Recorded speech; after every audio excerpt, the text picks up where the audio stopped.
Bom dia, mais uma Cristo iniciando. Hoje vamos falar sobre o tema moeda e trabalho, que é referente ao Evangelho de Mateus, capítulo 25, versículo 14, e foi publicado no Livro da Esperança, editora Comunhão Espírita Cristã, capítulo 46.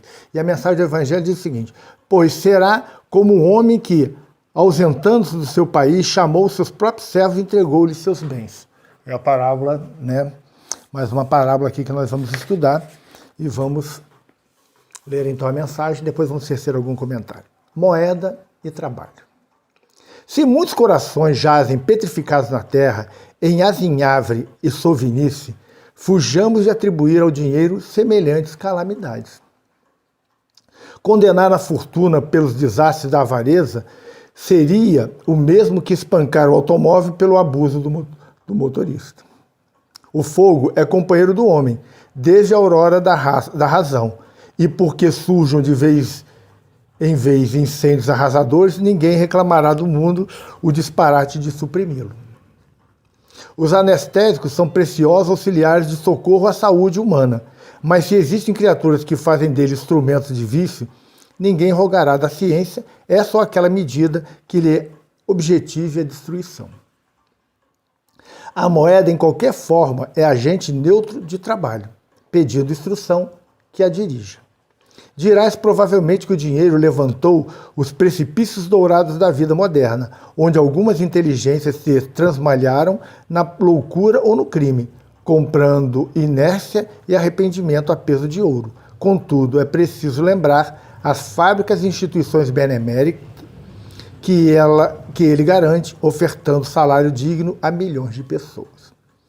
É possível que acredite seja ele o responsável por alguns homens e mulheres de bolsa opulenta, que espantam o próprio tédio de país em país, à feição de doentes ilustres, exibindo extravagância na imprensa internacional. Entretanto, é forçoso reconhecer os milhões de cientistas e professores industriais e obreiros do progresso que a riqueza nobremente administrada sustenta em todas as direções. A divina providência suscita amor ao coração do homem, e o homem substancializa a caridade, metamorfoseando o dinheiro em pão que extingue a fome.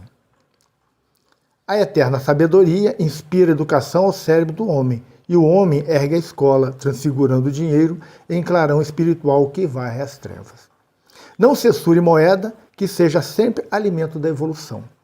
Reflete nos benefícios que ela pode trazer. Ainda assim, para que lhes aprenda todo valor, se queres fazer o bem, não exijas para isso dinheiro que permaneça na contabilidade moral dos outros. Mobiliza os recursos que a infinita bondade te situa retamente nas mãos. E ainda hoje, em algum recanto de viela perdida, ao ofertares um caldo reconfortante às mães infortunadas que o mundo esqueceu, perceberás que o dinheiro, convertido em cântico fraterno, te fará ouvir a palavra de luz da própria gratidão, em prece jubilosa. Deus te ampare e abençoe. Moeda e trabalho. Existe uma corrente, né, que acredita que, por exemplo, o capitalismo é nocivo, que essas pessoas que detêm fortunas deveriam ser destruídas, deveriam ser tomados seus bens. Tem uma linha de pensamento que, infelizmente, é assim. E a gente vê aqui pelas palavras do Emmanuel, que é uma verdade que é inconteste, que a gente não pode duvidar, é que se não houverem as riquezas, se não houverem os industriais, se não houverem os donos de grandes comércios, se não houver os grandes fazendeiros, os grandes latifundiários, os outros, nós, trabalharemos em quê? Gente, o erro não é o dinheiro. O erro muitas vezes está no ser humano. Se uma pessoa é afortunada e ela se utiliza dessa riqueza que tem para benefício próprio, esquecendo aqueles que podem se beneficiar dos empregos que ela possa oferecer, do trabalho que ela possa oferecer, o problema é individualmente dessa pessoa. Mas não significa com isso que o sistema está errado. Não está errado. O erro não é esse. O erro é a pessoa de se desviar do caminho e pensar apenas em si. Tem tantos pobres que são extremamente egoístas. E a gente fica achando que só os ricos são. E tem pobres que são soberbos, orgulhosos. A gente sabe que a reencarnação explica o porquê disso tudo. Então a gente tem que ter muito cuidado. Olhar sempre com bastante zelo para as coisas. Essa história de que vamos dividir todos os bens da humanidade, vamos viver numa grande sociedade, isso não funciona. Isso nunca funcionou. Isso só leva o povo à miséria. Porque sem o direito de trabalhar e ganhar seu sustento, e comprar com seu sustento aquilo que queira, e não recebendo rações, quantidade de comida estabelecida, o homem vai ficar estagnado, não vai buscar, não vai lutar pelo melhor. O que faz a gente crescer como ser humano é essa busca constante em busca de vida melhor, de um salário melhor, de ter mais, como é que se dá o nome? Mais conforto. Isso tudo é nobre, gente. Não é nada demais. A gente não pode imaginar que as coisas estão erradas por se pensar assim. Eu fico vendo muitas vezes, eu já me deparei com muitas pessoas assim, que estão trabalhando e torcendo para o patrão falir. Porque tem raiva do patrão, porque o patrão tem dinheiro. Porque o patrão tem um carro bom, tem uma casa boa. E aí eu pergunto, se ele falir, o teu emprego vai para onde? Tu quer o mal dele, você vai se prejudicar porque você quer o mal dele, a qualquer custo. Pessoas que sabotam o próprio trabalho porque querem que a empresa, que o patrão ganhe prejuízo. Só que o prejuízo pode ser revertido no teu desemprego. A gente tem que fazer a nossa parte. Se existem pessoas que com o dinheiro se desviam, o problema é delas. Tem gente que é pobre e vai para as drogas. Tem gente que é pobre e rouba. Tem gente que é pobre e explora pessoas. Tem ricos que também fazem tudo isso. Então a gente tem que ter, assim, não é a condição social, é o ser humano. A gente tem que trabalhar para a melhoria do ser humano. Isso sempre. Porque se cuidarmos direitinho, o dinheiro não é o causador do mal, gente. O dinheiro, muito pelo contrário, ele pode se converter em vários benefícios. É o alimento, é o vestuário, é a casa, é o carro, é o conforto, são os remédios, são os hospitais, tudo. Isso tudo vem a partir do dinheiro. Então não podemos atribuir o problema do homem ao dinheiro. O Emmanuel fala aqui, se você atribuir o dinheiro, o problema do homem, é a mesma coisa que você espancar o carro pelo que o motorista está fazendo com ele. Porque o carro é conduzido pelo motorista, o dinheiro é conduzido pelo homem. É isso que a gente tem que entender.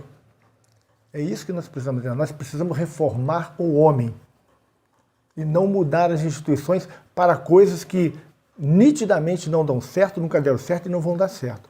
Porque vão haver sempre os espertos que vão se valer de uma condição dizendo que é igualdade para todos e luxo para ele. A gente tem que ter cuidado sempre com isso. Jesus, em momento nenhum, ele prega, né, esse tipo de vida. Em momento nenhum.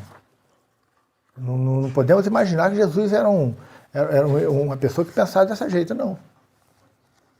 Jesus, ele defendeu o que tinha que ser defendido, ele diz, dai a César o que é de César e a Deus o que é de Deus. É dividir. Não pode servir a Deus e a Mamon. É não colocar todas as suas fichas numa coisa só. É conseguir dividir as coisas e viver em equilíbrio assim. Então, vamos fazer a nossa prece, né, para que a gente possa encerrar o nosso Manhã com Cristo de hoje. Pai nosso que estais nos céus, santificado seja o vosso nome. Venha a nós o vosso reino. Seja feita a vossa vontade, assim na terra como nos céus. O pão nosso de cada dia nos dai hoje. Perdoai as nossas ofensas, assim como nós perdoamos a quem nos tem ofendido. Não nos deixeis cair em tentação, mas livrai-nos do mal. Amém. Se você chegou até aqui, se gostou da nossa reflexão, esse é um trabalho que nós realizamos todos os dias às 7 horas da manhã. E todas as quarta-feiras, às 19 horas, temos uma live, que é um estudo um pouco mais complexo, né, mais aprofundado, e com tratamento espiritual à distância. Mas todos os dias temos o Manhã com Cristo, que acontece às 7 horas da manhã. Então, se você gostou, dê seu like, compartilhe, divulgue nas suas redes sociais, divulgue nos seus grupos de WhatsApp, convide outras pessoas a conhecer nosso trabalho. Nos ajude a levar essas reflexões a mais pessoas. Se você também não é inscrito, está chegando pela primeira vez aqui, eu sou Paulo Guedes, sou teólogo, E a gente faz esse estudo aqui, um culto do Evangelho no Lar, comentando as passagens do Evangelho de Jesus, todos os dias. E se você puder nos ajudar, isso será muito importante para o crescimento aí da nossa página. Não com, eu gosto sempre de falar isso, não temos nenhuma intenção de monetização, de receber dinheiro. Nossa página aqui sempre será, nosso canal, né? Sempre será um canal gratuito, sem propaganda, sem ganhar dinheiro em cima disso. Porque a gente prega, dá de graça o que de graça recebemos. Nós recebemos de Deus a graça de podermos estudar e compreender o Evangelho de Jesus. Então, a gente não pode cobrar de forma alguma por isso. Então, se você puder nos ajudar só com a divulgação, isso será muito importante. Dê seu comentário também, não deixe de deixar seu comentário, comente lá o que você achou. Se você não quiser comentar, dê um bom dia, uma boa tarde, uma boa noite. Interaja com a gente, isso também nos ajuda a levar esse conteúdo a mais pessoas. Então, ficamos por aqui. Que Jesus nos abençoe. Até amanhã, se Deus quiser.